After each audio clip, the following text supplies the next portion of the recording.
Duen forastam октябрь Maznauri rayonu rınçındonu koronavirus rınçıntınemats nofafılder. Фикусен кутта фадыгун доктор-терапевт габаротейма.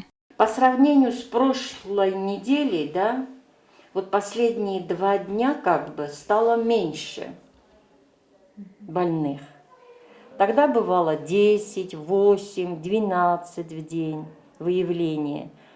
А сейчас, если мы берем больше тестов, это не означает, что и больных много.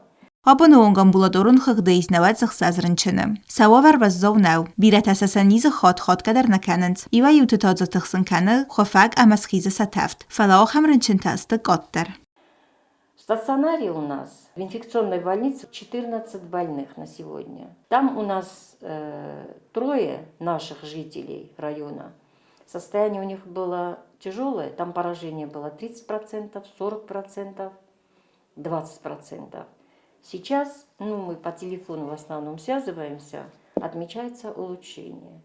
Ivğut qərima rınçın tıxıqda istərsə döyün xsaza düymacı. Və dönən səva və rurəstən biz. Znavra rınçın dönə istərmagund raqiçən gund bınat. Koronavirus rınçın tıkəmi soyuvu mənis xiçən baxizən balata, əmə medisinun kuşçı tətsəmə inə rınçın timə moyen baluy. Есть амбулаторные больные, которым необходимо делать капельницы. А каждому больному, их сейчас уже около 100, каждому мы домой не можем идти. У нас нет, во-первых, столько сотрудников, да и не получается.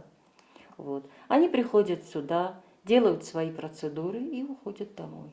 Банусан kanal maqawawi ama ananizin tqaqana administrat kayraxitan kutta xosta paracetamol ama trombos ama sabay barstu koronavirus rınçın patsienttel. Цоците Марианна Кодзета Азамат, Комарита Тефадима, информацион равахт абун.